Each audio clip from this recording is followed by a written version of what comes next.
Hey everybody, Dr. Hastings here. This is part 2 of our episode on finances. If you haven't listened to last week's episode yet, we highly encourage that you listen to that before listening to this one. Hope you enjoy it.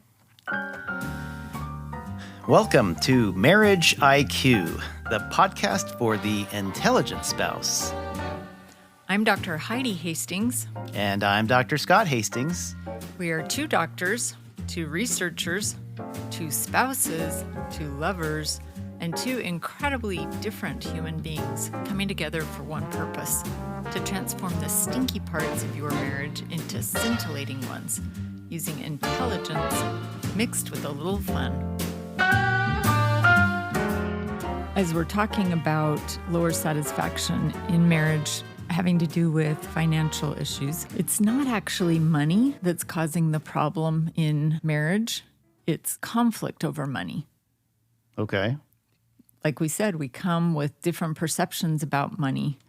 It's when we argue about them rather than being able to talk through some of those things. So one study showed that those, and this is by Du et al. In 2012, showed that those who disagree about finances almost daily were 69% more likely to divorce than those who almost never fought about finances or rarely fought about finances.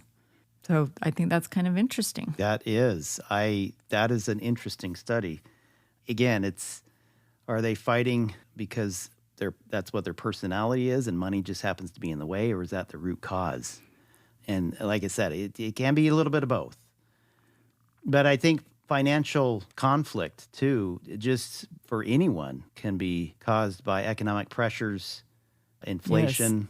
Yes. So especially now we got this inflation going on. Right. Income levels and commitment and respect are deeper relationship problems that often show up as financial conflict. Oh, that's a good point.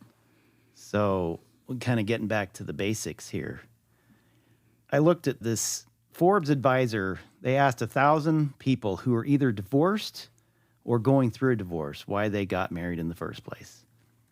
Pew Research, they're a big research group that does a lot of surveys on the American life. Mm-hmm. They asked the same question, why they got married, to people who are still married. Do you think the number one reason for getting married matched between the Forbes study and the Pew study? So those who are divorced and those who were either divorced or married? So the first one is only divorced people or going through a divorce. Okay. That was Forbes. The second one was married people who are currently married. Okay. I don't know. That was Pew. So it was not at all the same. If you guessed the same, you'd be wrong. The number one reason that the people who are now divorced got married in the first place was for financial security. 42%. Love came in third at 36%. Wonder why they're divorced. The number one reason for getting married in the Pew study, these are the ones who are married, not divorced, was love at 88%. While financial security was not even second, third, fourth, or fifth. Oh, really? Financial security was sixth on the list at 28%. So, do you think that just helps them weather those financial troubles better than if their motivation is primarily for financial reasons, financial security? Either Forbes or Pew or both are really wrong, or maybe getting married for mainly financial security is probably not the best motivation. I would agree with that. As the divorce rate for those stating they were getting married for financial security are more likely to get divorced. The conclusion, get married for love and not for money, please. But use money as a tool to increase your love and your intimacy. Oh, I like that idea. Speaking of intimacy. Tell me. Have you ever heard of financial intimacy? Oh, yeah. Tell me more. That's funny. Well, financial intimacy is connecting deeply through issues about finances. So creating a deep open, trusting connection with your partner that is more than just budgeting or managing expenses together. It involves creating a shared vision for your future, sharing thoughts, feelings, values, and goals around money, and making sure that both partners feel heard and respected in the financial aspect of the relationship. That sounds a whole lot like our marriage retreat. It does. Have you ever thought of that portion of our marriage retreat? Not in those words. as I'm glad you're financial bringing that intimacy? up. Yes, but yes, I mean that does sound a lot like what would be talked about in a marriage retreat. In Right. that portion, anyway. Well, and when we have that shared vision that comes from that safe place to talk about those things, we're more likely to keep our budget on a weekly basis Right. because we know what it is that we're working for. Well, and we're both on the same page. Right. So, with financial intimacy, in practical terms, that's going to look like openly discussing topics about employment or potential employment. I have this job offer. Let's talk about this and Yeah. look at financially how that's going to impact Pros us. and the cons. Yeah. Right. Looking at our incomes. Do we need to change things up with a job? Maybe do we need to take on something else? We're looking at and talking with respect and with openness about our spending habits without feeling guilt or shame, but Yeah. talking openly about, can we make some changes here? We're able to talk about debt, financial goals, and savings plans in a safe and non-contentious way. It can be, I think it's easy to say that, but I think that talking about financial things, especially personal financial choices, can be just as vulnerable as talking about anything else, the intimate, sexual intimacy. Right. It can be just as vulnerable. And as we shared with our listeners, it took us several years to keep working through things to make some changes. Yeah.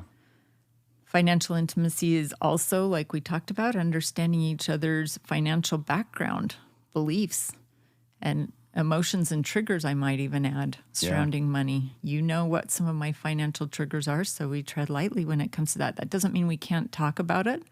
It just means I need to go, oh, yeah, I remember this is why I'm having this emotion. Or you may say, I don't understand. What's this about? And we can talk that through. So, for instance, for our listeners, maybe one of them grew up like me in a family that was more concerned and worried about finances, and a partner like you would have had a more relaxed approach to money. And we need to understand our different backgrounds with that and how we come to the table, and then be open and respectful of that. Indeed. And I think most of all, it's very important to understand that financial intimacy involves recognizing and navigating these differences between us with empathy, without blame. So, are you saying we're approaching this financial, maybe like almost like a landmine? Yeah. When we explain to each other, I think this is why I'm reacting this way, instead of you just saying, get over it or grow up your big girl panties or something. Just I don't say, wear panties. No, you saying that to me. Saying, oh, I didn't understand that. Thank you for sharing that with me. That had to be really hard. Or I can see how that would be impacting you now in that way. I think when it comes to this empathy in financial situations between spouses, is really you're sitting in it with your spouse. Like sympathy is like, you poor thing, let me help you up. Empathy is, no, I'm getting down with you. We're going to sit together with it. And that is, I think, where you start.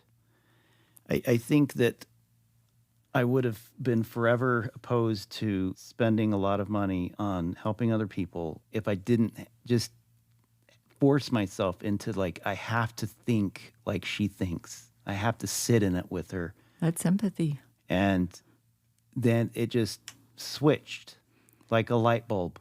And ever since then, it's been really good. I think we've been largely on the same page when it comes to charity and giving to others. And you know what that does is builds trust. That level of intimacy over finances builds trust between partners. Indeed. It reduces our conflict. However, with that said, it's vitally important to be completely honest with each other about our spending habits, about our accounts, Yeah. about assets, because there is such a thing as financial infidelity. And when you're keeping secrets from your partner about financial related things, then that can destroy all of that trust and be really destructive. Yeah, that is definitely not financial intimacy, is it? No. So, in essence, no secrets when it comes to money things. Not that I need to tell you every penny I'm spending. We have categories that those things go into in our budget. But if I'm hiding things from you, if I'm trying to save cash, not for your birthday or something like that, but because I'm afraid that you'll get mad at something that I've spent, that's a red flag. Although it could go the other way where the person who's getting mad is exerting power that they shouldn't be exerting and causing fear for normal spending on something that's really not a big deal. We all come into this marital union with our own unique past history. We've talked about that earlier, about how our parents handled money, how we handled our own money. But doesn't that really align well with our cornerstone One of of our four identity? cornerstones, identity. Yes. Yeah. That is an invitation to think about our own perspective on money, our identity surrounding money. And like you said, you came from a family, the money was very tight. I came from upper middle class. So you had some financial stress, some baggage tied to that, and also from your first marriage. So the crux, the pinnacle of this whole thing, I think, really comes to this next one, intentionality. And that's where we have this sit down with ourselves, with our spouse. We talk, we think, we have these conversations. What are the most important things for us to spend money on? And create a shared vision, an intentional vision. If you're going to spontaneously spend $300 on going to the state fair next weekend, which did. You would have to spend that much. Yeah, we went a couple of years ago. We're like, oh, I don't know about this. $18 for a turkey leg. That was a few years ago. No, it was $20. Oh. So you can do it. We're not saying you can't. If that's what's important to you. If that's important. But more importantly is if you have that budgeted for, let's say you just make a category in your budget called, I don't know, spontaneous activities. Or Scott's crazy ideas. Well, I have that one. And that's only, I have 100% control over Scott's crazy ideas. That's right. And I always am the beneficiary of them.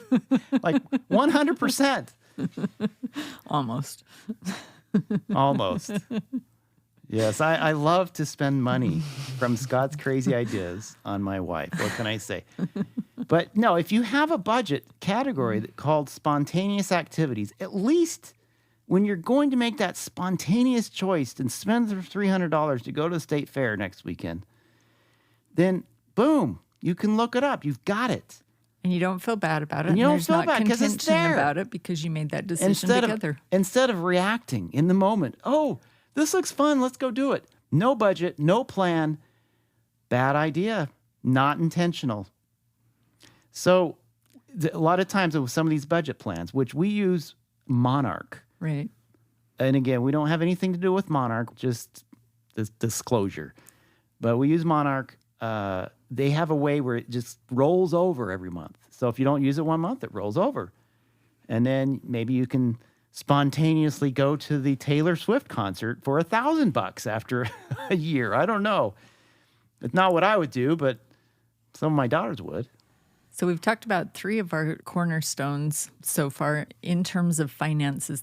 That leaves insight. Does insight have anything to do with money? Absolutely. All right, let's hear your thoughts on that. How can I take on my spouse's perspective on this? What am I missing? Again, I think it goes back to that empathy. Like, what am I missing here? What if my spouse isn't crazy? about wanting to spend money on whatever he or she, how can I get myself in their shoes and look at what they're seeing?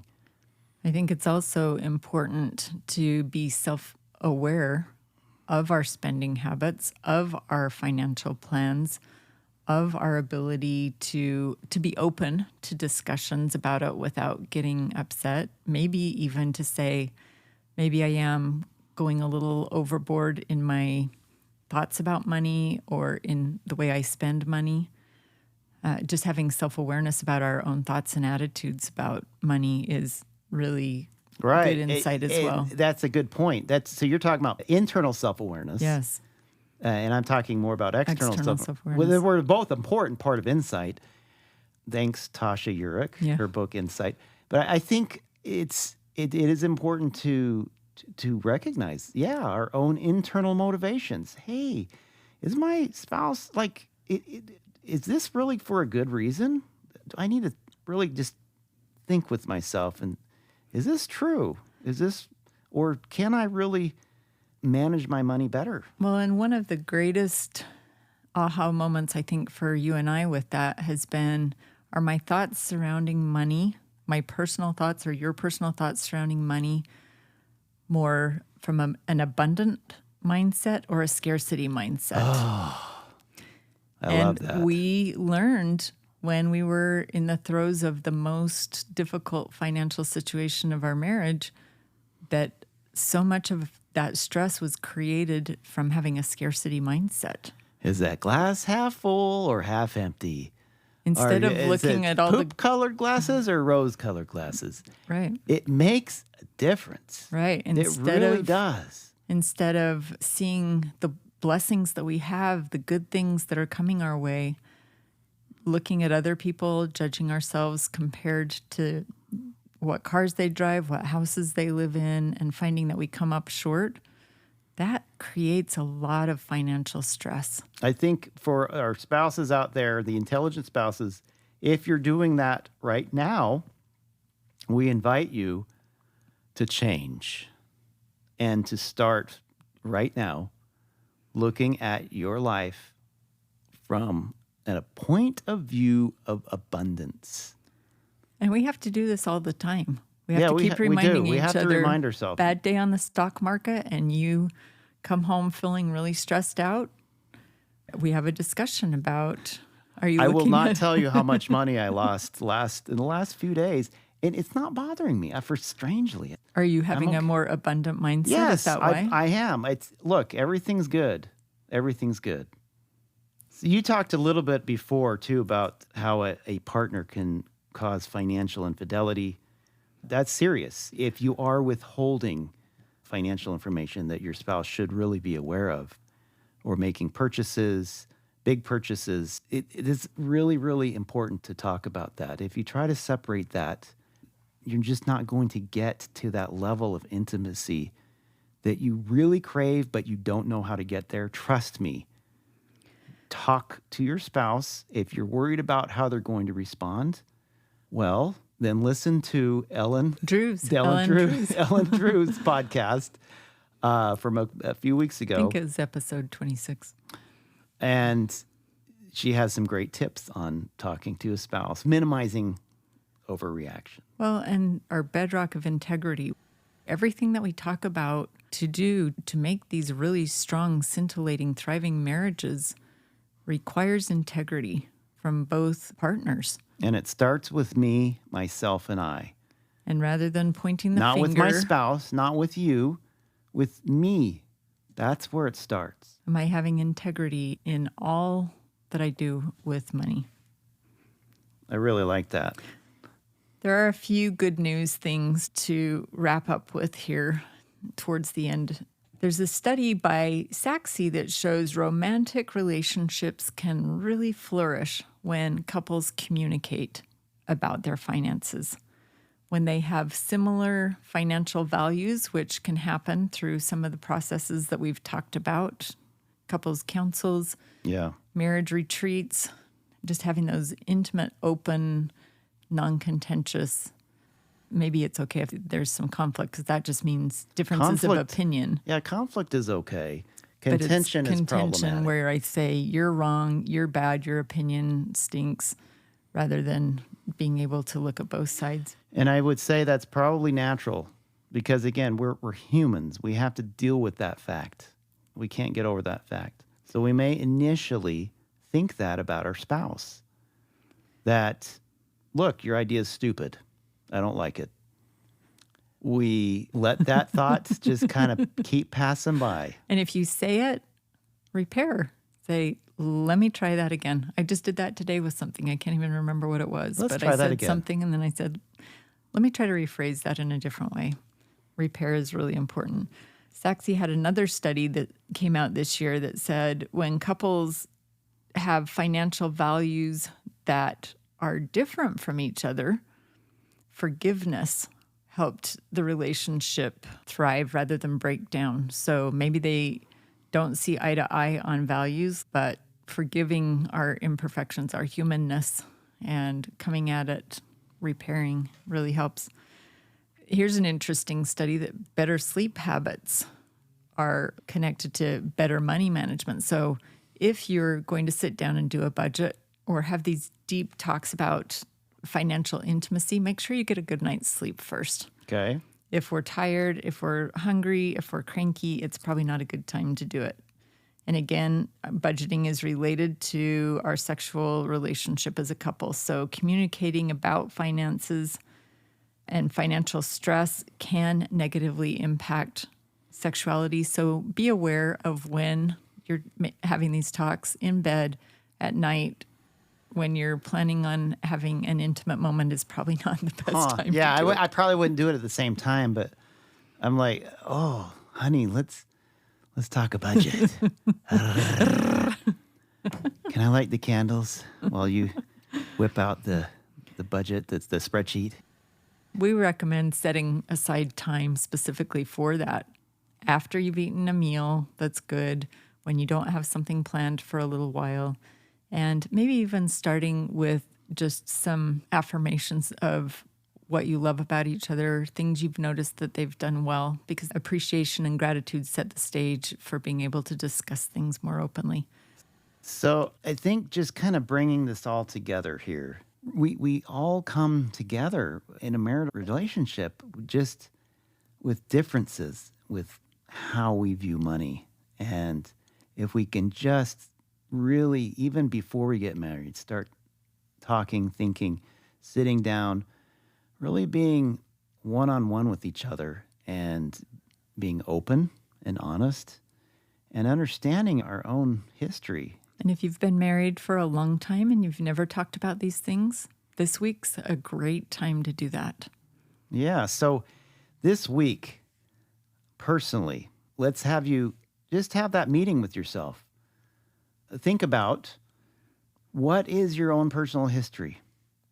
What has your family's approach been to money as far as paying off home quickly, not spending a lot on restaurants or scrimping and saving, clothing? Go through the whole thing.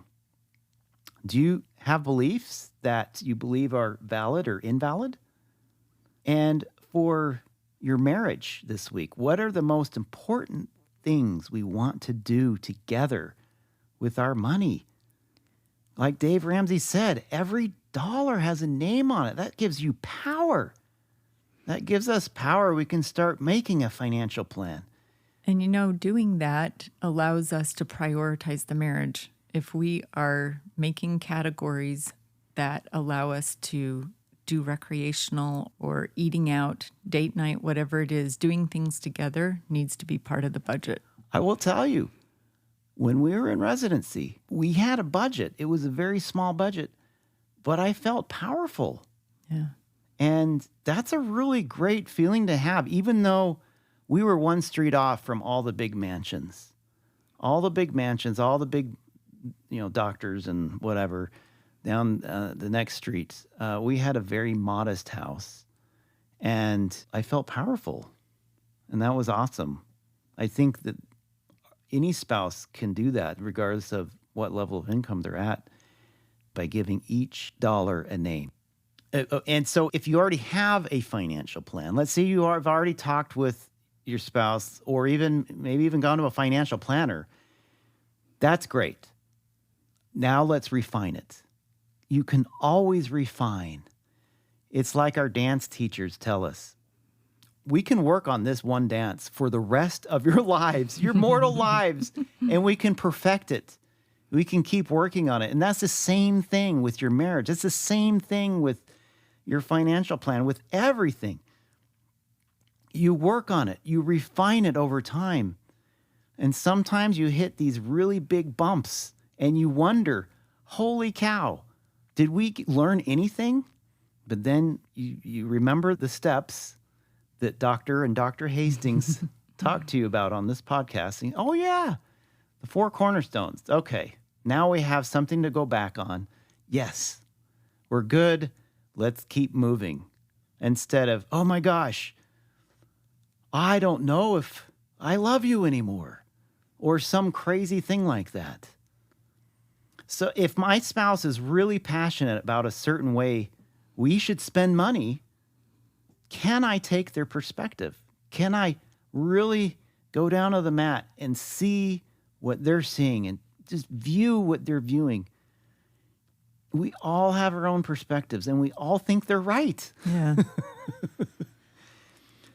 So how is my spouse's perspective different than mine, and how can I look at it with new, fresh eyes? Thanks for joining us this week. Thank you so much. Everybody have a great week. And remember, the intelligent spouse knows that to change from a stinky to a scintillating marriage first requires a change in themselves. Thank you all for tuning in to Marriage IQ. We hope today's episode has sparked some wonderful thoughts and brought you valuable insights. Remember, the conversation doesn't end here. If you get the chance, we'd love to have you leave us a review on Apple Podcasts, Spotify, or wherever you listen. It really helps us get the word out about Marriage IQ. Thanks again for listening. Keep exploring, and we'll catch you next time on another exciting episode of Marriage IQ.